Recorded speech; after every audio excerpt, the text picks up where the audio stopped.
하나님 말씀은 스가랴 7장 13절입니다. 스가랴 7장 13절. 설교 제목은 산 믿음을 원하시는 하나님, 이란 제목으로 말씀을 전하고자 합니다. 우리는 지금 다른 말을 들을 필요 없습니다. 성경의 말을 들어야 됩니다. 특별히 스가랴에서 뭘 말씀하시는지 7장을 이제 같이 우리가 살펴볼 것인데, 이 시대에 아주 정확한 메시지를 던지고 있습니다. 그리고 우리가 이 메시지에 순종을 해야 됩니다. 여러분도 오늘 스가랴를 매우 주목해서 우리가 오늘 예배드리는 이유가 세상 사람의 말보다는 하나님의 말씀을 듣고 싶어 하는 겁니다. 하나님 말씀 앞에 순종할 때에 그 말씀의 기적이 임하는 겁니다. 7장 내용은 전반적으로 하나님께서 그 백성들, 우리죠, 이스라엘 참 성도들에게 뭘 요구하냐면 참 믿음을 요구하십니다. 지금 이 시대에 뭘 요구하시냐? 참 믿음을 요구하십니다. 참 믿음을 요구하십니다. 지금 주님께서 원하시는 것은 산 믿음, 이 믿음을 원하는 겁니다. 여러분도 아시다시피 스가랴는 이스라엘 백성들이 포로 중에 예루살렘이 함락됩니다. 지금 똑같습니다. 지금 이 상황이 포로된 상황 아닙니까? 이럴 때에 어떻게 우리는 이 엄청난 포로 위기 가운데 해방당하고 믿음으로 설 것인가? 여기에 대한 주님의 메시지와 응답이 있는 겁니다. 이스라엘 백성들이 포로 중에 있습니다. 그리고 그 포로 중에 그들이 그렇게 아꼈던 예루살렘이 함락됩니다. 똑같죠. 지금 포로 중에 있는 중에 우리가 그렇게 아꼈던 예루살렘만큼 무너지지 않을 거라고 생각하는 것이 철저히 함락되고 있습니다. 지금 교회 상황 똑같습니다. 다 해줘도 교회만큼은 좀 건전하고 이럴 건데, 완전히 교회는 지금 세상에 말을 끊을 수 없는 상황입니다. 이것이 바로 오늘 예루살렘이 함락당한 것과 똑같습니다. 어쩌면 7장과 지금 상황이 얼마나 똑같은지. 그러자 그들이 하나의 의문을 제기하기 시작합니다. 왜냐하면 성전이 재건되기 시작하면서 성전이 재건되는 것까지는 좋았어요. 함락된 후에, 성전이 파괴된 후에 하나님께서 응답 주셔서 성전을 새롭게 재건해 가는데 의외로 잘 되지를 않습니다. 그러니까 그들 마음속에서 큰 의문이 생기기 시작하는, 당연히 의문이 생기죠. 지금 똑같습니다. 의문이 생기기 시작하는 거예요. 그러자 그들이 질문을 시작을 합니다. 왜냐하면 그 당시에 어떤 질문을 하냐면 금식에 관한 부분이었습니다. 그들은 이게 함락된 후에 이것을 완전히 재건할 수 있는 그 방법이 금식이라고 생각을 했습니다. 금식이라고 생각해서 얼마나 열심히 했는지 모릅니다. 그리고 그들은 어떤 질문을 하게 되냐면 뜻밖의, 하나님 금식을 새롭게 시작할까요? 라고 질문합니다. 이걸 오늘날 그대로 적용하면은 지금 교회가 힘들어지지 않습니까? 힘들어지면 철저히 어떻게 해야 됩니까? 회개하고 잘못한 거 반성하고 그다음에 이것을 회개함으로 인해서 새롭게 해 나가야 되는데, 그런 질문은 전혀 하지 않고 어떤 질문이냐면 우리가 지금 교회 생활할 때 열심히 헌금 생활한 거 더 할까요? 라고 말합니다. 다시 말하면 본질이 하나님 앞에가 아니고 헌신했던 기능적인 질문을 집중적으로 하고 있는 겁니다. 그러니까 해결이 안 되는 겁니다. 뜻밖의 하나님께서는 금식의 문제, 원래 영적인 거 아닙니까? 이것을 책망해 버립니다. 뜻밖이잖아요. 예를 들어 우리가 막 열심히 전도하고 교회 생활 열심히 했는데, 이거 열심히 하면 하나님이 축복하실 거야. 그래서 더 열심히 합시다. 더 열심히 하면 예루살렘이 파괴된 것, 교회가 파괴된 것 다시 회복될 수 있습니다. 라고 그들이 생각했던 그것을 하나님이 책망하신다는 거예요. 너무나 많은 메시지가 너무나 명확하죠. 그래서 오늘 설교 제목은 하나님은 산 믿음을 요구하신다는 겁니다. 그러니까 그들이 하나님보다는 그들이 그토록 이렇게 하면은 회복될 거야 붙잡았던 그것이 하나님으로부터 책망을 받았다는 겁니다. 적용을 해야 된다고 생각을 갖습니다. 어쩌면 지금 교회가 욕 얻어먹은 거 당연하다고 생각을 갖습니다. 그럴 때 우리는 더 막 으쌰으쌰 하기보다는 내 미래에 계시는 하나님께 나아가서 그분으로부터 뭘 받아야 된다고요? 책망을 받아야 됩니다. 세상의 책망을 받으면 회개가 안 됩니다. 세상으로부터 비난 소리 듣고 그것을 반성한다고 되는 것이 아닙니다. 회개는 하나님께 책망을 받아야 됩니다. 근데 그전에는 이스라엘 백성들이 하나님께 물어보질 않았어요. 그들이 그냥 생각해서 누구한테 그 시대의 영적인 지혜자들, 그 사람들한테 나가서 현실의 문제가 뭡니까? 라고 또는 그 시대의 어떤 지도자들한테 가서 문제를 해결했다는 겁니다. 근데 스가랴에 와서는 그들이 변화가 되어서 이제 하나님께 질문을 시작을 하는 겁니다. 그래서 하나님께서 마음에 있는 것들, 그들이 반성해야 될 것을 말씀하기 시작합니다. 이 책망입니다. 요한복음에서는 성령께서 오시면 우리를 책망하신다 그랬습니다. 하나님의 책망은 깊은 회개로 우리를 가져오게 합니다. 하나님의 마음속에서 만지심은 우리로 하여금 회개역으로 다가오게 되어 있습니다. 문제는 사람들이 책망을 받지 않는다는 겁니다. 책망을 받을 수 있도록 우리는 늘 은밀한 가운데 주님을 만날 수 있도록 하는 우리가 되십시다. 1절부터 3절까지는 하나님께서 구체적으로 뭐라고 말씀하냐면 외식적인 삶을 싫어한다 그렇게 말합니다. 성경 공사가 절반 정도 진행되었습니다. 근데 이 성경 공사가 시작되니까 뭔가 다 될 걸로 알았어요. 성경 공사는 하나님이 계신 곳이지 않습니까? 영적인 거지 않습니까? 뭐가 다 되는 줄 알았어요. 외식적인 걸 하면 다 되는 줄 알았는 겁니다. 안 되니까 그들이 하나님께 질문했다는 거예요. 지금 어쩌면은 지금 이 시대 상황과 너무나 똑같은지. 성경 공사가 절반 정도 진행되었고 이거는 BC 518년 9월 4일입니다. 베델 사람들 두 사람들이 옵니다. 이 베델이라는 것은요. 그 당시 실상은 이 베델이라는 곳이 이스라엘 북쪽에 있는 지역입니다. 이 베델이 어떤 의미가 있었냐면은 우상 숭배가 굉장히 많이 있었는데 영적인 강력한 개혁의 운동이 일어나서 이 베델 사람들이 우상 숭배를 버리고 옵니다. 그러므로 이 딱 베델 사람이라고 명칭한 7장에 어떤 메시지가 있는 거예요. 베델 사람들, 영적 개혁을 하는 사람들입니다. 우상을 버려버리고 진짜로 하나님을 추구했던 사람들이 와서 이들이 하나님께 질문을 시작을 합니다. 2절과 3절입니다. 우리가 꼭 금식을 매년 해왔던 포로 기간 동안에 생활해왔던 금식을 해야 됩니까? 이렇게 물어봅니다.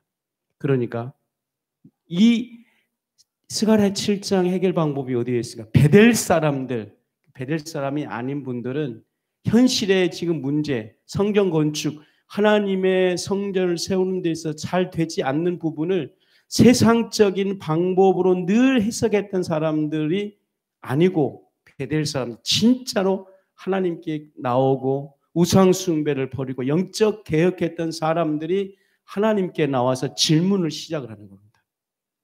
여기에 답이 있는 겁니다. 우리가 오늘 모두 다 베델 사람이 되어서 지금 이 문제들을 정말 심각하게 늘 하나님께 물어보고 답을 얻어야 됩니다. 우리의 신앙은 산 믿음 뭡니까? 하나님께 질문하고 하나님으로부터 답을 얻자 이겁니다. 이것이 지금까지 잘 안 되었어요. 전부 다. 지금 뭐 작년에도 보십시오. 작년에 같은 경우에 국가가 힘들었을 때에 어떻게 했습니까? 궁중심리로 했지 않습니까? 수십만 명들 모아서 사람들끼리 모여서 으쌰으쌰 하니까 될 걸로 보였지 않습니까? 그래서 우리의 힘을 보여줬지 않습니까? 거기에 문제가 있는 겁니다. 이제는 우리는요, 베델 사람들처럼 영적 개혁하고 믿음으로 나갔던 사람들이 나와 하나님께 정말 질문을 해야 됩니다. 왜 이런 문제가 생겼으며 왜 이런 아픔이 오며 이런 문제가 왜 지속됩니까? 라고 질문을 할 때에 주님은 반드시 응답해 주실 줄로 그렇게 믿습니다. 그러자 4절부터 7절까지 하나님께서 이제 대답을 하기 시작합니다. 베델 사람들이 하나님께 질문하기 시작을 합니다. 그러자 그들이 이 금식의 문제를 질문했는데 의외로 하나님께서는 그들의 삶의 태도를 책망하기 시작합니다. 4절부터 7절까지 책망하는데 구체적으로 이제 주석을 하고 싶습니다. 먼저 제가 말한 것처럼 베델 사람들, 베델이라는 뜻은 하나님의 집이다 그랬습니다. 이 베델이 하나님의 집인데 금방 말한 것처럼 북쪽에 있고 베델은 고유 지명입니다. 우상이 제단이 많이 있었던 곳이 있는데 그들 영적인 대각성을 일으켜서 그들 신앙적 열심의 뜨거움으로 다시 변화되기 시작합니다. 그러자 그들이 여호와께 은혜를 구하고 이런 구절이 나와 있지 않습니까? 여호와께 은혜를 구한다는 것은 여호와의 얼굴을 구한다는 겁니다. 전인격적으로. 베델 사람은 어떤 뜻이라고요? 하나님의 집. 이들의 신앙은 뭡니까? 여호와의 얼굴을 구하는 겁니다. 그 당시에 제가 소두에 말하는 것처럼 지혜자를 찾아간다든지 그 당시에 막 영적 지도자를 주목한다든지 그 당시에도 분명히 막 탁월한 리더십에 제사장도 있을 거예요. 그 사람한테 일절 가지를 않습니다. 그들은 오직 여호와의 은혜를 구하고 옵니다. 여기서 여호와의 은혜를 구한다는 것은 문자적으로 여호와의 얼굴을 구하고 이겁니다. 해답 명확히 나와 있어요. 여호와의 은혜를 구하고 여호와의 얼굴을 구하고 여호와의 얼굴을 구하고 그들이 납작 엎드려져서 그 성전 앞에서 전심으로 하나님의 얼굴을 구합니다. 그러니까 그들이 얼마나 믿음이 그들 영혼 속에 충만했지 모릅니다. 3절에 보시면 다 같이 봉독하십시다. 시작.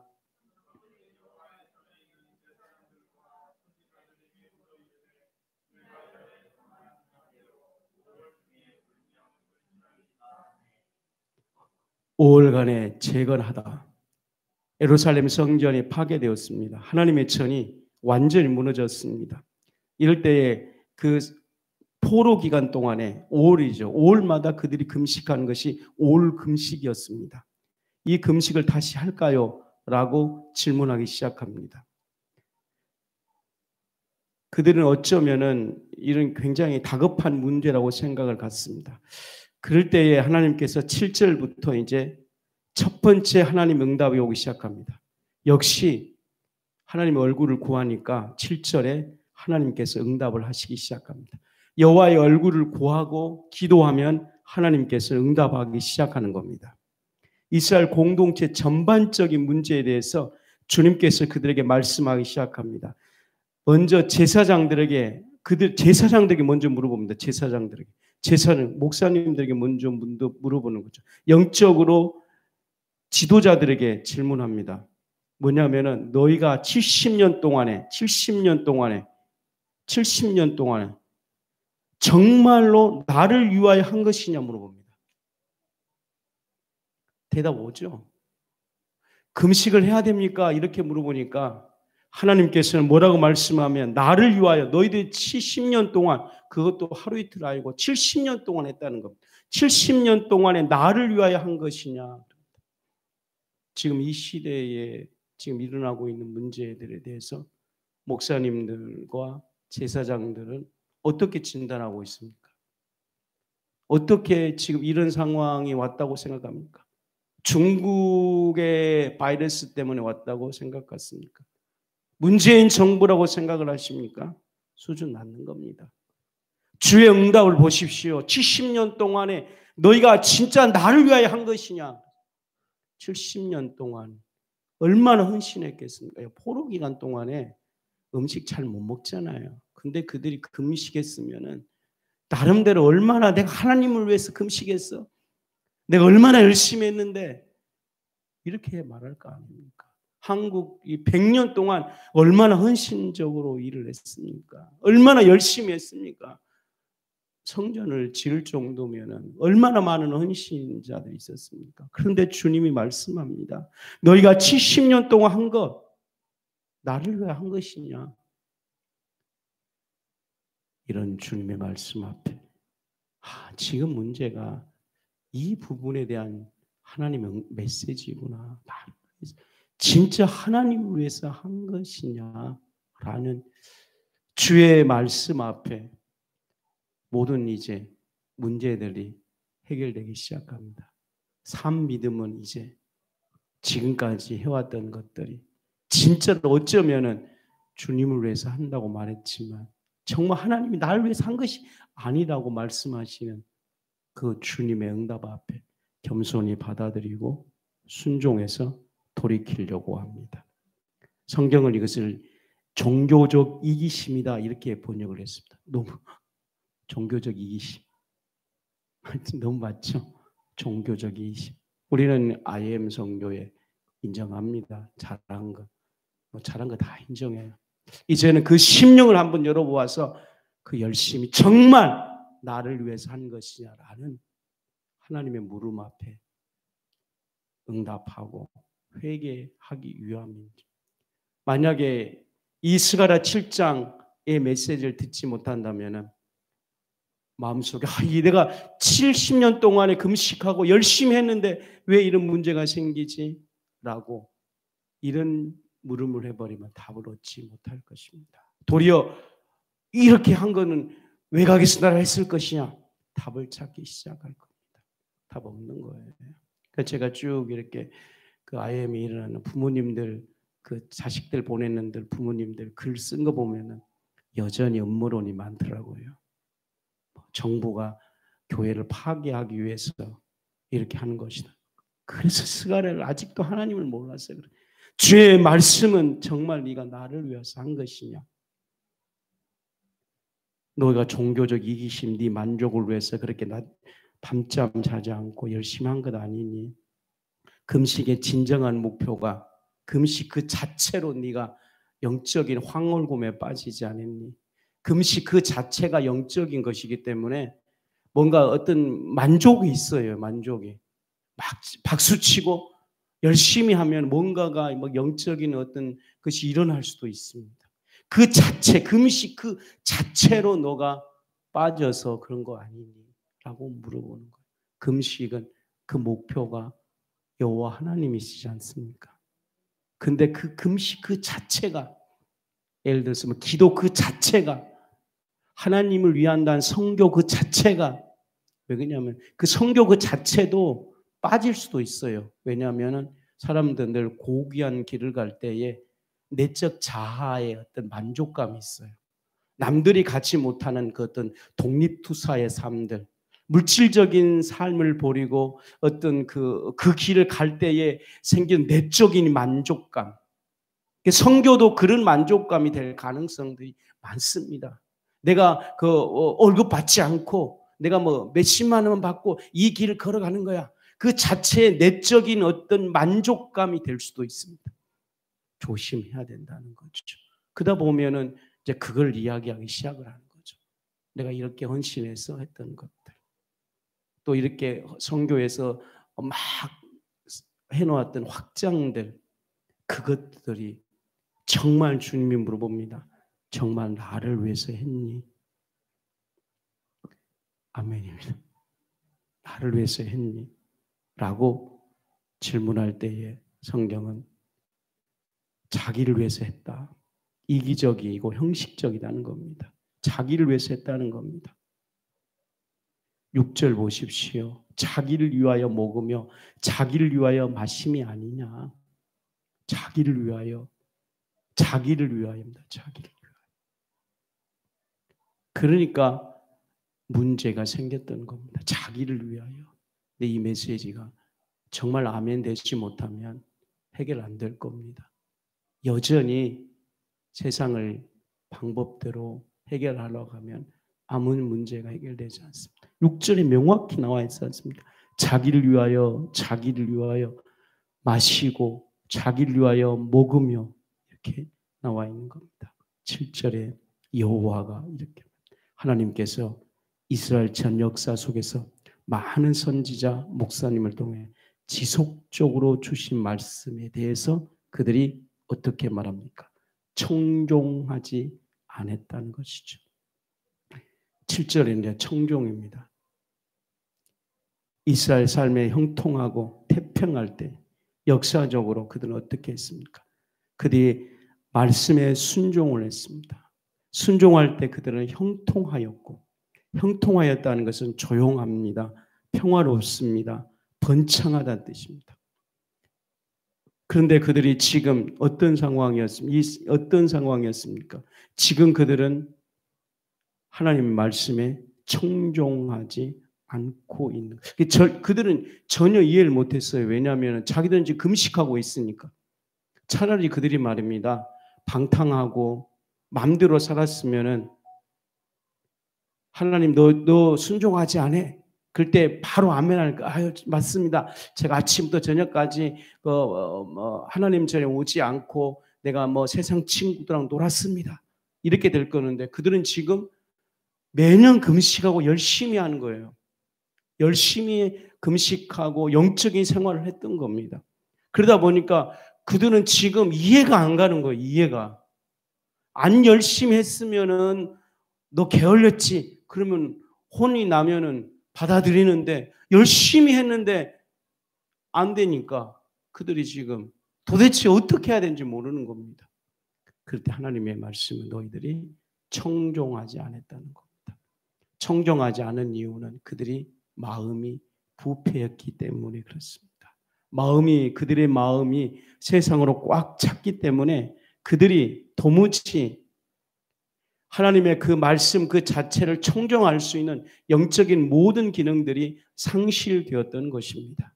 우리는 이 영적인 마음이 부패하지 않도록 늘 예수 그리스도의 보혈 은총으로 충만해야 됩니다. 깨어 있어야 되고 정말 엎드리고 매달려야 됩니다. 아주 조심을 해야 됩니다. 아주 조심을 해야 됩니다. 지금이 딱 그 시점에 너무나 그 시점 지금 다 그런 것 같아요. 지금 교회 다니는 사람들이 다 지금 정확하게 지금 왜 이 환란이 오냐는 거죠. 다 열심히 하고 헌금 열심히 하고 교회 생활 열심히 하고 유튜브를 통해서 말씀 열심히 듣고 그 이제 금식적인 부분이라는 겁니다. 그런데 여호와가 빠져 있다는 겁니다. 그분에 대한 말씀에 청종이 안 되고 있다는 겁니다. 여기에 대해서 아주 주님이 날카롭게 지적하고 있기 때문에 이 주님의 지적 앞에 철저하게 깨닫고 받아들이고 이것이 안 되면 될 때까지 예수님을 붙들고 기도하기 시작하면은 내가 청종하지 않았구나. 그리고 이 청종이 되기 시작하면은 한국 교회는 다시 일어나게 될 겁니다. 이것이 되지 않으면은 백약이 어떤 방법을 써도 지금 이 위기 돌파할 수 없습니다. 또 궁중 심리로 교인들 모아서 막 으쌰으쌰 한다고 될 문제도 아닙니다. 다시 또 막 대면 예배 드려서 된다고 될 일도 아닙니다. 똑같아요. 금식. 주여 우리가 대면 예배를 드려야 됩니까? 왜 대면 예배를 안 드렸기 때문에 지금 문제가 생기는 겁니다. 자꾸 이렇게 찾는 것이죠. 주님은 정반대로 너희가 대면 예배를 드릴지라도 자기를 위해 먹고 마시고 자기를 위하고 나를 청종하지 않았기 때문이다. 이런 주의 음성을 듣는 저희들이 꼭 되어야 될 줄 믿습니다. 또 주님의 응답이 8절부터 14절까지 옵니다. 여호와의 말씀이 스가랴에게 임합니다. 진정한 금식 정신에 대해서 실천적인 방법으로 제시하고 있습니다. 열거하고 있는 거죠. 신앙은 말입니다. 순종적인 삶을 살지 않고 단지 형식적이고 율법주의에 매달렸던 과거 이스라엘 의식주의나 불순종의 죄악을 지적합니다. 죄악의 결과로서 주어진 심판적인 징별, 죄악의 결과로서 이 지금 일어나고 있는 심판을 하나님의 주권에 맡겨야 됩니다. 늘 우리가 외쳤죠. 교회에 일어난 모든 일은 누구도 탓하면 신앙이 없는 겁니다. 교회에 일어나는 모든 일은 하나님의 심판입니다. 그러므로 교회가 요거도 먹을 때 절대로 다른 데 가서 방법을 찾으면 안 돼요. 하나님의 주권이고 하나님의 손 안에 다 있는 겁니다. 주님이 허락을 한 겁니다. 다. 그러면 그 방법을 다른 데 가서 찾으면 안 됩니다. 무조건 일 생기면 여호와에 붙들고 세상 사람들한테는 무조건 잘못했다 해야 됩니다.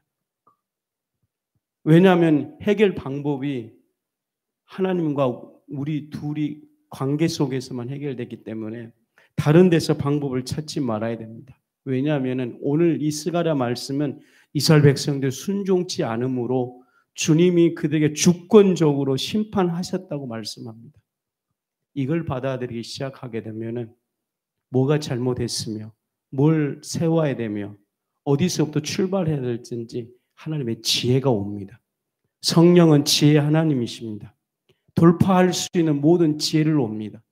주님께 회개하고 방법을 찾아 지혜를 받으면은 더디 간 것 같지만 훨씬 더 빨리 갑니다. 지금 이렇게 막 혼란 기간 동안에 하나님의 방법을 받아들이면은 더디 간 것 같죠.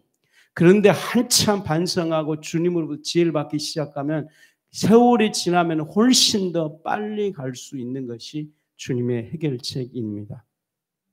진정한 금식은 바로 하나님께 청종하고, 그 다음에 진정한 금식의 목표는 이런 문제가 다른 데서 오는 것이 아니고 이스라엘 민족의 죄악으로 왔다는 주님의 그 심판을 사랑과 자비로 볼 수 있는 은혜가 있어야 됩니다.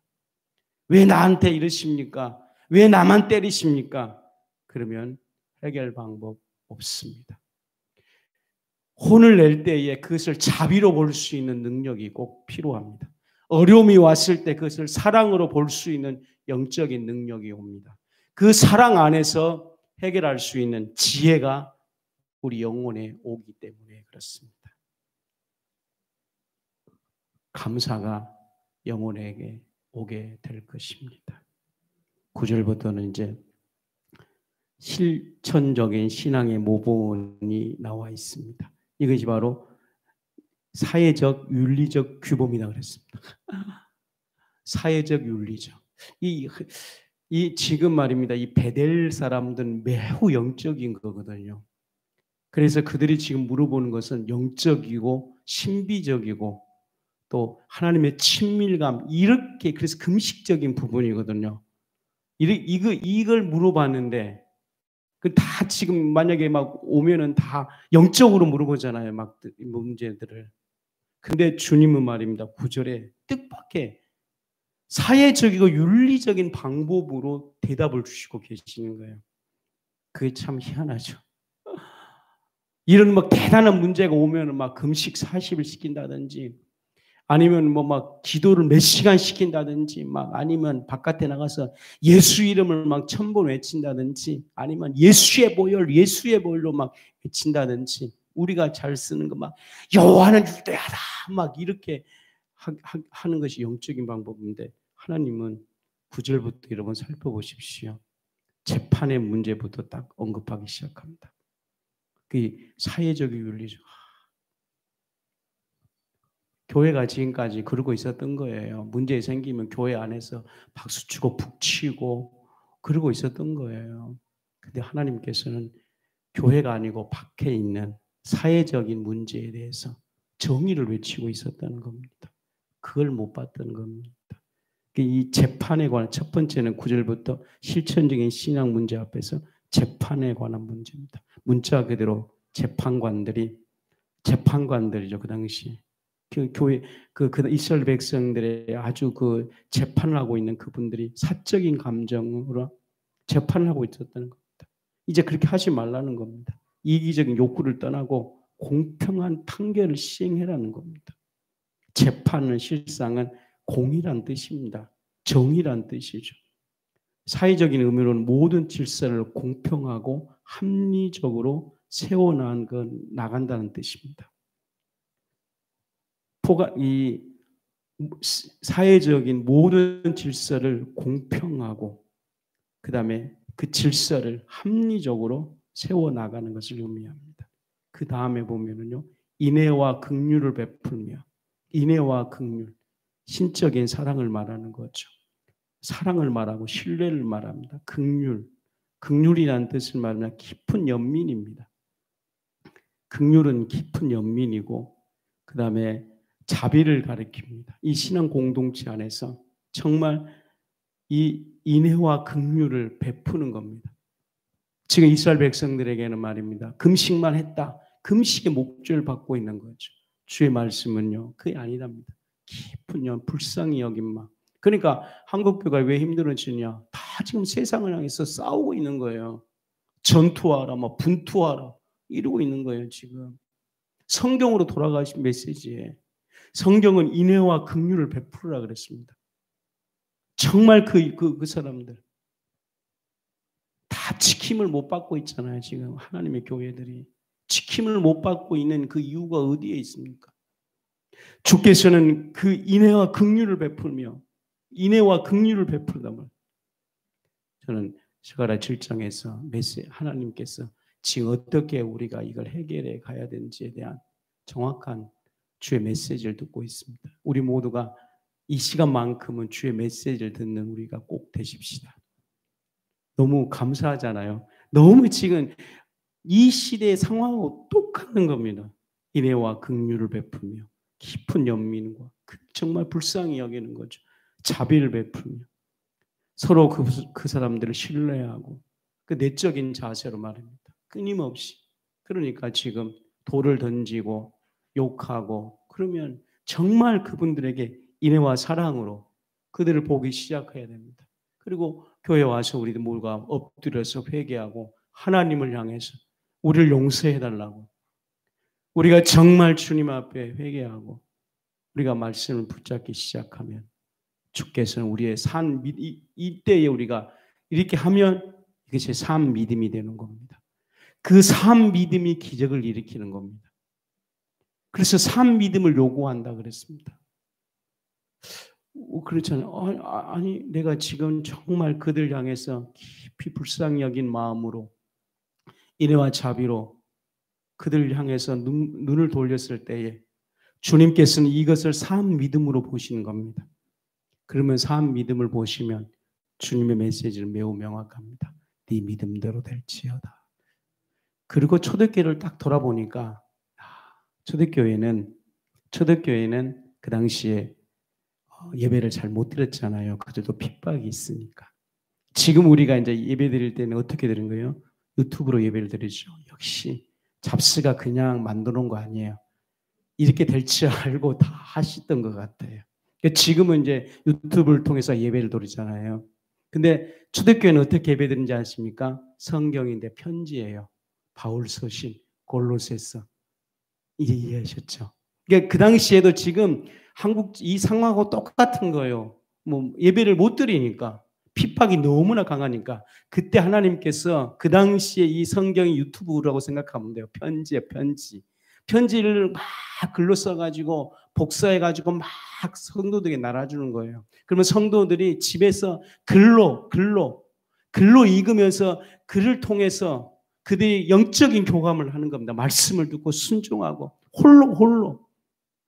그래서 그들이 말입니다. 성경 그 편지를 읽고 말씀에 은혜 받고 산 믿음을 갖고 자기를 핍박하는 자들을 향해서 기도해주고 자기를 대적하는 자를 대해서 인애와 사랑을 베푸니까 주께서는 그 믿음을 보시고 초대교회에 주님이 말씀하셨지 않습니까? 말씀이 왕성하고 날마다 주님께서 기적을 행하시고 주님이 새로운 역사를 일으켜서 사도행전을 일구어 갔습니다. 이제 우리가 다시 그걸로 돌아가야 될 줄 믿습니다. 산 믿음, 다른 거 아니다는 거죠. 인애와 긍휼이라는 거죠.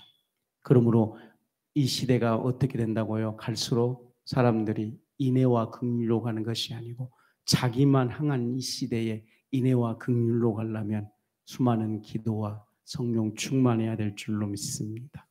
그 다음 보십시오. 과부. 그렇죠.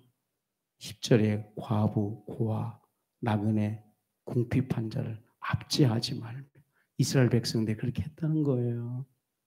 그 사회 구성원들, 나약한 자들에 대한 하나님의 공의와 그리고 이것을 시행하라고 지속적으로 말씀합니다. 남을 헤아려하지 말고 심중에 도모하지 말라는 겁니다. 이것은 자신의 이기적인 정욕을 충족하기 위해 남을 헤아리며 악을 꾀하지 말라는 겁니다. 그러면 대한민국이 지금 왜 일어나고 있는지 아십니까? 10절 때문에 일어나는 거예요. 압제하고 해하고 심중에 도모하고 있는 겁니다. 이거는 10절은 이 한국 사회에 왜 일어난지 아냐? 중국 코로나 바이러스 때문에 일어난 것이 아니고 10절에 압제하고 남을 해하고 더 무서운 것은 심중입니다. 심중. 행동이 아니라 심중에 도모하고 있는 겁니다. 그것으로 생기는 거예요. 그러면 이 심중에 일어난 죄악들은 인문학이나 철학이나 이걸 볼 수가 없는 거예요. 하나님의 빛이 비칠 때만 이 심중에 악을 행하고 있는 것이 보인다는 말입니다. 그러면 지금 교회와 신자들이 이 10절에 하나님의 빛이 한국 사회에 비치도록 우리가 엎드려야 됩니다. 그래야지만 이 국난의 문제가 해결되는 거예요. 왜냐하면 심중에 있는 죄악은 인간이 절대 보질 못합니다. 깨닫지도 못합니다. 그건 당연하다고 생각을 하기 때문에 그렇습니다. 빛이 와야 되는 겁니다. 그 요한 1서 아닙니까? 하나님의 빛이 비치야지만 거짓이 드러나고 심중의 악들이 드러나기 시작하는 것입니다. 깨어있는 성도들이 꼭 되십시다. 11절에요. 왜 이렇게 된지 아십니까? 그들이 귀를 막으며 대답 다 나왔죠. 이제 철저히 이거는 귀를 막으며 불순종한 자세입니다. 그들이 귀를 막았다는 거예요. 철저히.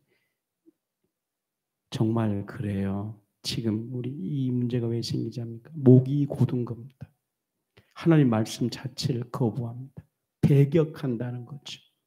지금 그거 일어나고 있어요. 지금 배격하고 있는 거예요. 이렇게 막 우리가 말씀도 고르지만 이건 주님이 심령을 보고 있는 거예요. 이미 다 취사 선택해서 지금 설교를 듣고 있는 거예요. 이미 그들은 거부한 거예요. 목이 굳은 거예요. 이해하시죠?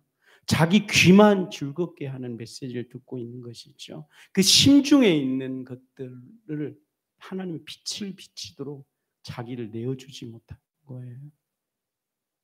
너무나 정확한 주의 메시지입니다. 말씀 자체를 거부하는 거예요. 포장을 하고 있는 겁니다. 깨어있는 우리 모두가 되십시다. 그 12절에 이제 다른 거예요. 그 마음이 금강석, 쉐미르입니다. 원어상은 아주 견고한 돌입니다. 그러니까 이제 아까 그 10절에는 심중 조금 위에 있는 겁니다. 12절에는 금강석, 아주 심령 속에는 그 완고함. 그 마지막 회개할 부분이거든요. 정말 그 모든 것들은 이 완고함에서 나오는 겁니다. 자기도 몰라요. 근데 그 완고함이 선으로 포장되어서 아주 굳센 것 이렇게 될 가능성들이 많거든요. 근데 성경은 바로 완고함입니다. 여기서 마음은 레부예요. 그 뭐냐면 여기서 마음은 그 기쁨이 있다 이게 아니고 전인격적인 좌소 그 마음이에요. 그러니까 전인격적인 자기 자리에 마음이 금강석 완고함이 있다는 거. 여기를 지금 주님이 건드리고 있는 겁니다. 그전에는 이걸 건드지를 못해. 듣지를 못하니까. 듣지를 못하는 거죠. 근데 베데리의 사람들이 이제 영적으로 깨어나고 오기 때문에 하나님 왜 이래야 됩니까? 라고 그들이 드디어 영적인 문을 여니까 주님이 12절에 네 마음 좌소 전인격의 그 좌소와의 금강석이 있다 이거죠. 이건 정말 아멘이 됩니다. 이것은 확실히 저도 연단과 고난을 받으니까 그 12절에 마음의 좌소에 금강석이 있다는 걸 알게 되었어요. 그리고 여러분 열심히 기도한 아내들이요. 그 난중에 남편이 되면은 12절에 응답받고 올 겁니다. 마음의 그 좌소의 그 완고함. 이 마음의 자세의 완고함은 정말 수많은 기도하고 아까 말한 것처럼 어떻게 해요? 하나님의 은혜를 구하고 다른 방법 없어요. 백날 지적하도 볼 수 없어요. 왜냐하면 그 좌소에 금강석이 딱 끼어있고 완고함이 끼어있기 때문에 안 되는 거예요. 근데 하나님의 얼굴을 구하면 하나님의 은혜를 구하면은 이 좌소에 금강석 이 전인적 타락한 그것이 있다는 것을 알게 해주실 줄로 그렇게 믿습니다. 빨리 끝내겠습니다. 13절 보십시오. 다 같이 봉독 시작.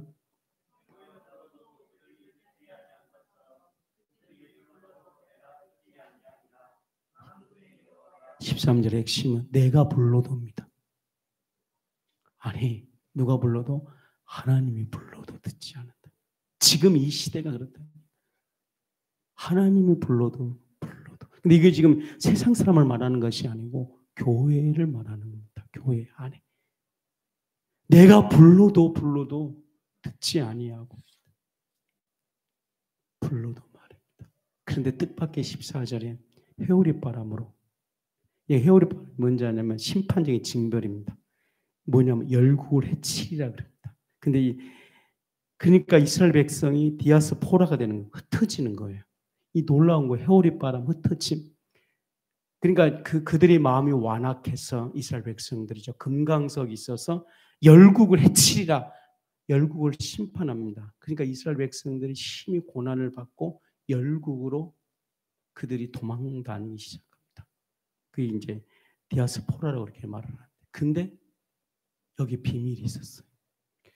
나중에 이들이 말입니다. 열국에 다 흩어졌는데 거기에서 그들이 회개하고 말씀 붙들고 새로운 거기서 갱신운동이 일어나게 됩니다. 7절 영적 갱신운동이거든요. 영적 개혁운동이거든요. 거기에서 그들이 회개하고 돌이켜서 하나님께 돌아와 거기에서 그들이 교회가 되고 선교사가 되고 아브라함처럼 복의 근원이 되기 시작합니다. 거기에서 그들이 야곱처럼 베델, 하나님의 집, 하나님의 집, 베델이거든요. 베델, 하나님의 집이 되는 거예요. 하나님 떡반죽. 베델이라는 건 하나님의 떡집, 떡반죽 이거거든요. 보십시오.